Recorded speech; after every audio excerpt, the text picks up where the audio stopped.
pouco a gente vai continuar falando sobre essa crise de credibilidade do Supremo Tribunal com Leonardo Barreto, cientista político, sócio da consultoria Think Policy, que chega aqui no Hora H para participar com a gente. Leonardo, boa noite, bem-vindo ao Hora H. Leonardo, nós estamos falando aqui de comportamento dos ministros, como eu e Pedro tratamos, a própria fala do senador Alessandro Vieira.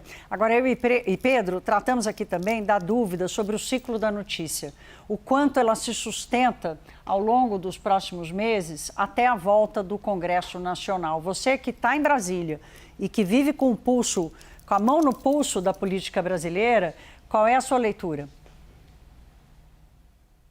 Oi, Thaís. Oi, Pedro. É uma situação que favorece hoje os escândalos, é a presença do recesso, né? Hoje se brincava aqui em Brasília que ninguém tira férias, né? Mas, na verdade, as coisas já estão se acomodando. Agora, olhando para cada um desses escândalos, é muito importante perceber quais são as condições políticas de se avançar, né? Que foi o que o senador Alessandro Vieira trouxe na fala dele. Disse, olha, existe, no caso do INSS, uma mobilização do Congresso, uma autorização, então ali se criou condições materiais para que uma investigação acontecesse. No caso do Alexandre de Moraes, essa situação ela é mais difícil porque o Alexandre de Moraes, ao contrário de um congressista, de um deputado, de um senador, ou ministro do executivo, ele não é um ator político, né? Ele vai ficar ali muito tempo. Então, existe uma condição muito especial, né, para que para que uma apuração possa, nesse caso, possa avançar. Uma condição especial que até hoje a gente não viu, né?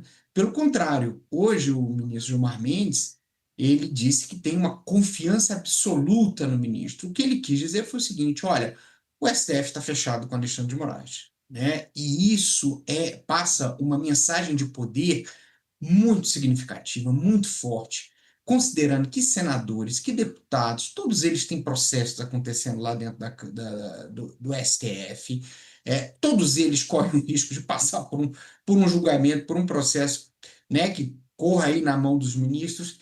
Então, existe uma sensação de que o STF tem força suficiente, né, para que algo como isso, né, enfim, possa não ocorrer. Talvez a força que pudesse motivar algum tipo de investigação contra o Alexandre, contra qualquer outro ministro, fosse uma mensagem muito contundente das urnas, né? Por exemplo, muitos senadores oposicionistas com essa agenda. Mas, para se precaver, o próprio Gilmar Mendes já cortou as asas do Congresso, mudando a lei do impeachment. O Leonardo fala da atuação do ministro Gilmar Mendes aqui, que é o decano da corte, que já vem fazendo reiteradas defesas do ministro Alexandre de Moraes.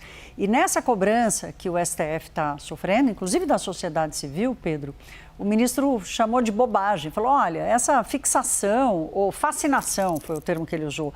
A fascinação, a imprensa teria fascinação com esses eventos que os ministros cobrem e que isso é uma bobagem. Ouvindo o que o Leonardo traz agora, Brasília enxerga o fato de não conseguir alcançar, o Congresso Nacional enxerga a distância de alcançar esses atores? Pois é, ele minimiza uma questão que é natural não só da opinião pública, mas de todo cidadão brasileiro, que é querer saber sobre essas relações entre ministros da corte, classe política, empresários, são viagens, são eventos. O Gilmar Mendes costuma dizer que ele não recebe nada para participar desse tipo de evento, que ele vai palestrar, enfim, apenas pagam um hotel, pagam a passagem aérea.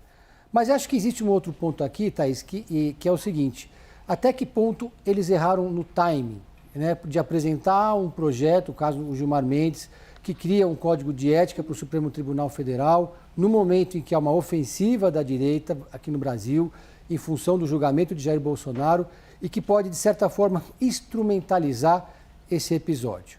E aí vem essa revelação feita pela Malu do jornal O Globo, mostrando do encontro que eles tiveram, do contrato da esposa do Alexandre de Moraes, fragiliza, desgasta o Supremo Tribunal Federal e, mais uma vez, o timing não ajuda.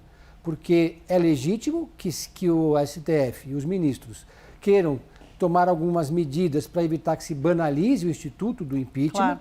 mas também é legítimo que a população, que o cidadão, que a classe política queira criar algum contrapeso às ações do Supremo Tribunal Federal, porque em última instância é o STF sempre que tem a última palavra e eles não podem ser o juiz de si próprios, né? Léo, o senador Alessandro Vieira, no WW ontem, disse uma fala, a gente reproduziu ela aqui, que é: um escândalo desse tamanho como o do Banco Master só acontece porque tem muita gente envolvida. Só para lembrar aqui, o Tribunal de Contas da União, o ministro Jonathan Jesus, determinou que o Banco Central teria até 72 horas para responder, porque está desconfiando da necessidade da decisão pela liquidação do Banco Master. Então, a cada hora aparece um personagem dos poderes em Brasília e vai adicionando tempero nesse caldeirão do Banco Master. Qual é a leitura que você faz da reação de lideranças políticas de outros poderes em torno desse caso? Olha, Thaís, parece aquele escândalo que é muito grande para quebrar, né? Ou seja, você envolve tanta gente que fica impossível de conseguir entender realmente a verdade, porque muitas pessoas perderiam nesse processo. Essa indagação do TCU, inclusive com prazo, né, ela se equipara à tentativa do Congresso Nacional lá atrás de votar o direito, né, de deputados e senadores tirarem dos seus cargos diretores do Banco Central, o que também à época foi interpretado, né, como sendo uma forma de colocar pressão sobre o Banco Central.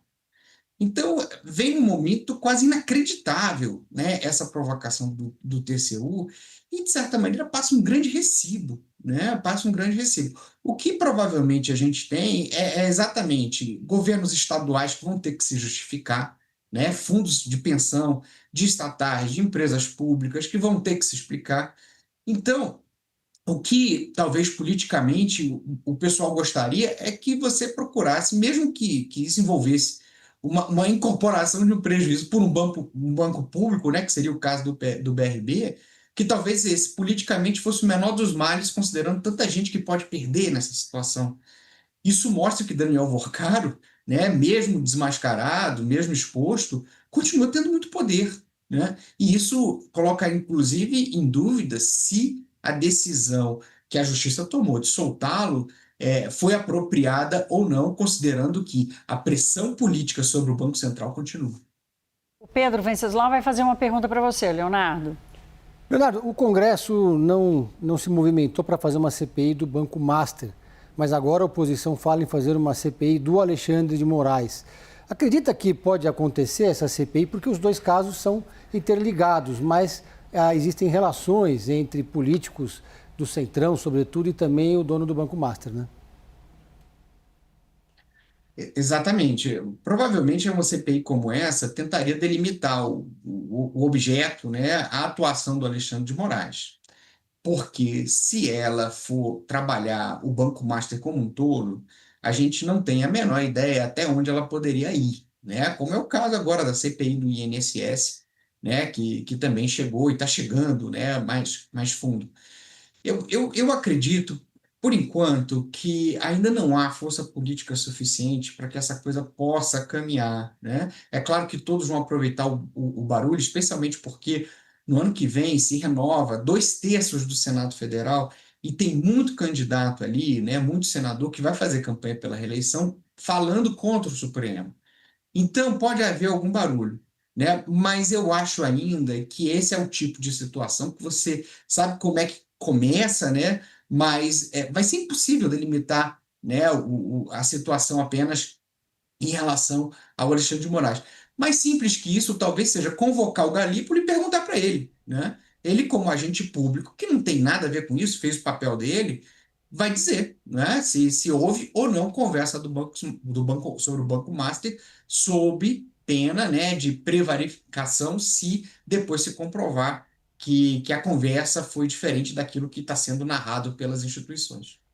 Leonardo, para a gente fechar, quero te ouvir agora especificamente sobre o STF e esse debate do Código de Conduta. Essa é uma agenda que Edson Fachin, presidente do STF, tem e agora encontra resistência. Antes era resistência velada, agora é uma resistência pública do próprio decano, do Gilmar Mendes, como dissemos aqui, acha que tem que ser uma coisa de dentro para fora, que não é bem assim. Assim como falamos do ciclo da notícia, desse caso específico do Alexandre de Moraes, qual é o ciclo da notícia que a gente pode esperar para a discussão desse Código de Conduta, que a gente sabe também que é apenas uma referência, não tem nenhuma, não consegue forçar os ministros a mudar de atitude, por exemplo, seria apenas uma baliza moral. Thaís, eu acredito que esse código de ética proposto pelo ministro Fachin é uma forma dele pedir ajuda para a sociedade. Hoje o Supremo está dividido, né, entre aqueles que acreditam que o Supremo tem que exercer uma autocontenção e aqueles que acham que isso vai ser resolvido por mais projeção e afirmação de poder.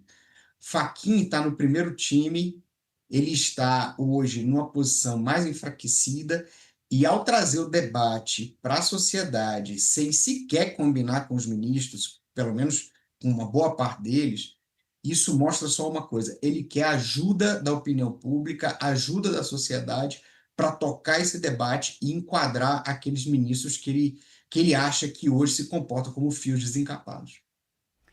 Nós conversamos com Leonardo Barreto, cientista político e sócio da consultoria Think Policy. Leonardo, primeira participação no Hora H, que seja de muitas. Bem-vindo, boas festas para você e até uma próxima. Para vocês também. Muito obrigado pelo convite.